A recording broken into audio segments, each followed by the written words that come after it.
وعادا وثمودا واصحاب الرس وقرونم بین ذلک کثیرا. اور دیکھو وہ جو عاد تھے، جو سمود تھے، اور جو اصحاب رس تھے. یاد آ گیا پیچھے کتنی ڈیٹیل تھی، اللہ یہ ہمیں یاد کرا رہے ہیں اللہ کہ یہ جو کافر ابھی ہم جڑی کیا ہوئی ہے کہ کس سے بات کہ کافر جو انکار کرتے ہیں نا ان کے پیچھے نہ لگنا. دیکھو پیچھے جنہوں نے انکار کیا ان کا کیا حال ہوا. اب عاد اور سمود کا بھی بتا دیا، اتنے بڑے بڑے لوگ تھے، اتنے ڈیل ڈول کے بڑے تھے، اتنے طاقتور تھے کہ تم بھی اب نہیں ہو اتنے طاقتور، تمہارے پاس ابھی وہ مشینری نہیں آئی جو وہ پہاڑوں میں گھر بنا لیتے تھے، لیکن ان کو بھی ہم نے تباہ کر دیا. پھر اصحاب رس تھے، ایک رس کہتی ہیں کنویں کو. اس قوم کا ایک کنواں مشہور تھا کہ وہ اس لیے اس سے مشہور تھے اصحاب رس، کنویں والے. لیکن یہ کرتے کیا تھے کہ یہ نا وقت کے نبیوں کو، پیغمبروں کو مار دیتے تھے.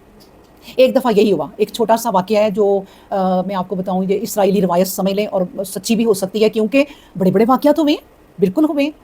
اللہ تبارک و تعالیٰ نے قرآن میں اتنی ڈیٹیل سے نہیں بتایا اور کہا غور و فکر کر لو. غور و فکر کریں گے تو باتیں نکلتی جائیں گی ایک ایک لفظ پہ. تو یہ کیا کرتے تھے کہ انہوں نے ایک دفعہ ایک پیغمبر کو اس کنویں میں پھینک دیا اور اس کے اوپر ایک بڑا سا ڈھکن سب لوگوں نے گھسیٹ کے اس کو نہ اوپر کر دیا اور وہ کسی سے کھسک نہیں سکتا تھا، اتنا بھاری تھا. ایک تھا جس کو کہتے ہیں حبشی، اس نے دیکھا تو اسے ترس آیا.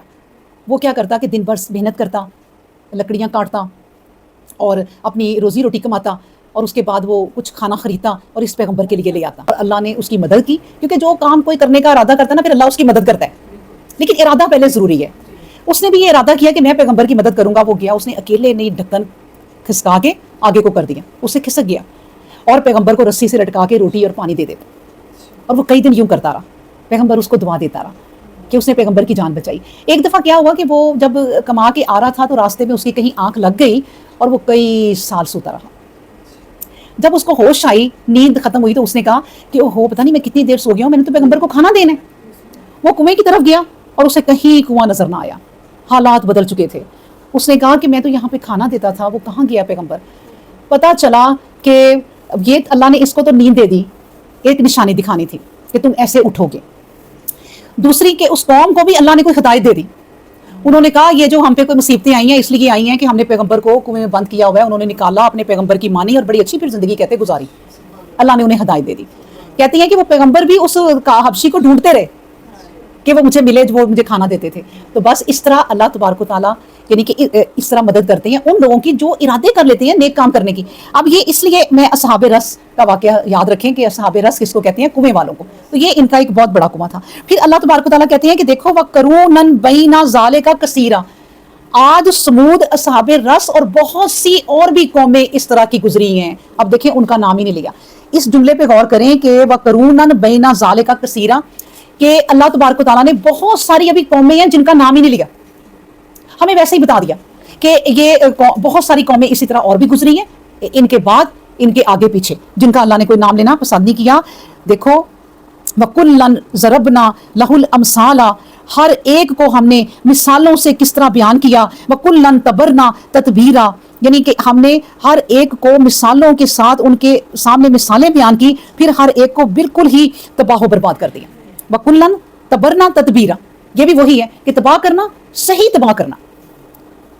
اب اس بات پہ غور کریں کہ اللہ نے سب کو ایسے ہی تباہ نہیں کر دیا. اللہ نے کہا ہر ایک مثال سے سمجھانے کی کوشش کی. آپ اپنے کسی بچے کو بچپن سے لے کے جوانی تک سمجھاتے جائیں نا اور پھر بھی وہ آپ کا فرمانبردار نہ ہو تو ایک وقت آتا ہے پھر آپ چھوڑ دیتے ہیں، کہتے ہیں جاؤ بھائی تم اپنی زندگی گزارو، تم ہمارے بچے ہی نہیں، اب جیسے تمہاری مرضی ہے گزارو. اسی طرح اللہ کہتے ہیں کہ ہم نے انہیں نہیں چھوڑا تھا، ہم نے بڑے طریقے سے ہر مثال سے سمجھانے کی کوشش کی، لیکن جب نہیں سمجھے تو پھر ہمارا جو تباہ کرنا ہے نا وہ ایسا ہے کہ ہم نے پھر اچھی طرح ہی انہیں تباہ کیا. یہ اللہ تبارک و تعالیٰ ہمیں وارننگ دے رہے ہیں کہ دیکھو اس قرآن کو پڑھتے رہو، ورنہ پھر ان کی طرح مثالیں کیوں دے رہے ہیں؟ ہمیں سمجھانے کے لیے. ہم قرآن پڑھیں اور ہمیں یہ ساری باتیں سمجھ آ رہی ہوں تو ہم روز روز الرٹ ہوں گے نا. ایسے نہیں ہوں گے بس قرآن پڑھا رکھ دیا، قرآن پڑھا رکھ دیا اور کچھ سمجھ میں آیا نہیں تو اس کا کیا فائدہ. آپ سوچیں کہ یہ قرآن اس طرح ہے کہ جس طرح آپ اپنی زندگی میں کوئی آپ کا باپ آپ کو نصیحت کر گیا اور ایک کاغذ پہ لکھ گیا، وصیت کی آپ کو، آپ اس کو نہ پڑھتے ہیں غور سے کہ بھائی میرے باپ کی وصیت ہے اور میں اس کو دھیان سے پڑھوں، میرے باپ کی وصیت ہے، پورا کروں میں اس کو، یا پھر نہیں پورا کروں گا تو لوگ کیا کہیں گے. ٹھیک ہے نا. اسی طرح دیکھیں آپ اپنے باپ کی وصیت پہ تو اتنا غور کرتے ہیں. یہ وصیت کس کی ہے؟ یہ اللہ کی وصیت ہے. اس کو آپ سمجھے بغیر ہی پڑھ لیتے ہیں. باپ کی تو چند لائنیں 5-6 اتنی دفعہ پڑھتے ہیں کہ جو میرے باپ نے وصیت کی ہے میں اس کو مانوں گا, کروں گا. اللہ کی لائن جتنی ہے آیات اس کو یوں ہی پڑھ جاتے ہیں اور سمجھ آتے نہیں ہیں. تو شرم آنی چاہیے نا کہ وہ رب ہے جس نے کائناتوں کو پیدا کیا اور پھر اس نے کہا کہ تم نے میری طرف لوٹ کے آنا ہے, میری اس وصیت کو پڑھ لو. کس منہ سے تم نے میری طرف آنا ہے, اس وصیت کو پڑھ لو تو تمہیں سمجھ آ جائے گی.